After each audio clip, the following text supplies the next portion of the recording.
Everyone, এক সন্ধ্যাময় প্রেম গল্পের পর্ব ৬ নিয়ে চলে এলাম। গল্পটি তোমাদের কেমন লাগছে অবশ্যই কমেন্ট করে জানাতে ভুলবে না। তো চলো শুরু করে গল্পটি। জানাত অবাক চোখে তাকিয়ে বলল, কি বললে বুঝিনি, আর একবার বলো তো। জয় মুচকি হেসে বলল, বলছি মাশাল্লাহ।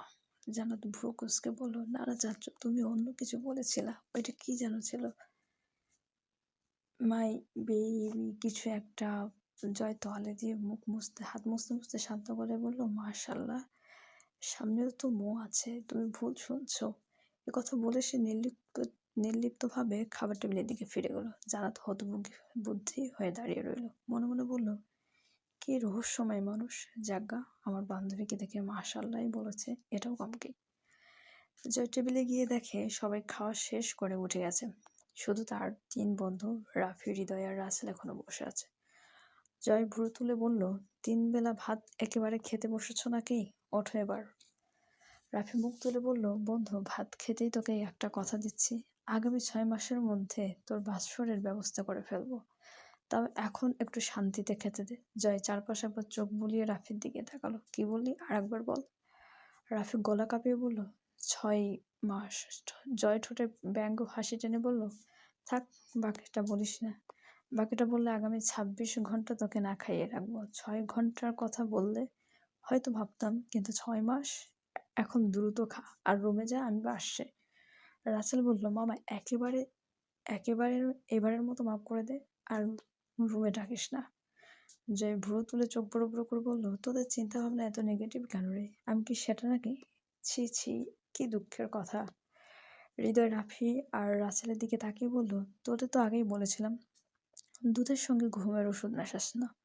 বিয়ে করার জন্য যে যত উতলা হয়েছিল, তখনই বুঝেছিলাম বাসর নিয়ে তার উত্তেজনা কতটা। বন্ধু, বিশ্বাস কর, আমার কোনো দোষ নাই। এরা জোর করে আমাকে ফাঁসিয়ে দিচ্ছে, যা ইচ্ছে কর, কিন্তু আমি নির্দোষ। জয় হেসে বলল, তুই তো আমাকে আগে বলতে পারতিস, কিন্তু বলিসনি। এখন আর ছাড় পাবি না। মেইন দরজা লক করা, রুমে আয় দ্রুত, আমি বসে আছি তোদের জন্য। ৩ বন্ধু একে অপরের মুখের দিকে তাকিয়ে হা করে রইল। রাফি ধীরে বলল, এইভাবে মনে হয় আমরা সত্যি ফাঁসলাম। জয় তখন ঠোঁটের কোণে দুষ্টু হাসি টেনে বলল, আজকের রাতটা মনে রাখবি রে, বাসরের রাত না হোক, ফাঁসরের রাতটা বটেই। ৩ বন্ধু একে একে অপরের দিকে তাকিয়ে হতভম্ব মুখে তাকিয়ে রইল, আর জয় শান্ত মুখে ভেতরের দিকে চলে গেল। ঠোঁটের কোণে রহস্যময় হাসি খেলে যাচ্ছিল।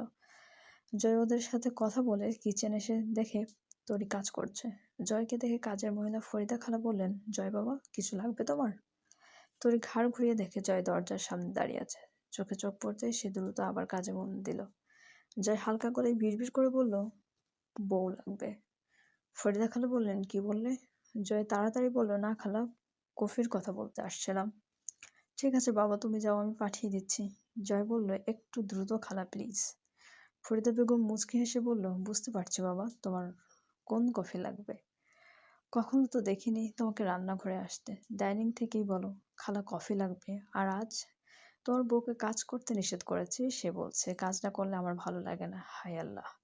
জয়ের দৃষ্টি তখন তরির দিকে, সে নিজের মতো কাজ করছে, চোখ তুলে তাকাচ্ছে না।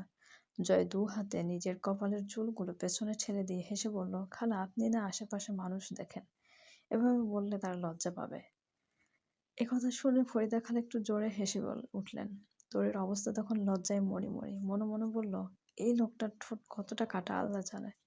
কপালে কি যে আছে, মায়ের কাছে হানিমুনের টিকিট চাই। হানিমুন কথাটা ভাবলেই আমার লজ্জা লাগে, আর সে মাকে বলতেছে হানিমুনের কম্বো দাও। আল্লাহ, এ কেমন মানুষ রে বাবা। ফরিদা খালা চৌধুরী বাড়িতে অনেক দিন ধরে কাজ করে এসেছেন, কখন কি লাগে আর কি পছন্দ সব বিষয়ে তার ভালো ধারণা আছে। তিনি তরিকে ভীষণ পছন্দ করেন। মেয়েটার নরম স্বরে কথা বলার ভঙ্গি যেন মনে পড়ে যায়। একটু আগেও খালা শাশুড়ি রান্নাঘরে এসে কত কথা বলে গেলেন, মেয়েটা চুপচাপ শুনল, কিন্তু একটাও কথার উত্তর দিল না।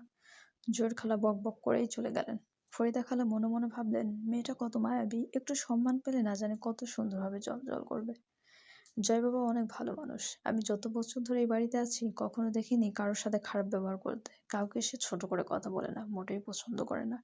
যদি কেউ তার বউকে এইভাবে কথা বলে আর একবার শোনে, তাহলে তার খালাকে এই বাড়ি থেকে বের করে দিতে তার ২ মিনিটও লাগবে না। আমার বাসর ঘর সাজানোর জন্য তোরা যেন কত টাকা মেয়ে নিলি?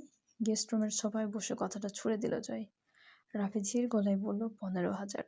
জয় ভ্রু কুঁচকে বলল, এত আস্তে বলিস কেন? জোরে বল, আর বাকি 5,000 কে ধরবে? রাসেল সঙ্গে সঙ্গে বলল, ওটা তোর ভাতিজি নিয়েছে, সে তোর বউকে সাজিয়েছে তাই। জয় ভুরু তুলে বলল, তোরা বাসর ঘর না সাজালে সে আমার বউকে সাজাতে পারতো না, তাই দায়ভার তোদেরই। শোন, আমি বেশি কথা বলবো না, রাত ইতিমধ্যেই 10টা পেরিয়ে গেছে, কাল অফিস আছে। এখন সোজা কথা হলো, বন্ধুর বাসর ঘরে দুধের মধ্যে ঘুমের ওষুধ মেশানোর অপরাধে 50,000 টাকার জরিমানা করা হলো।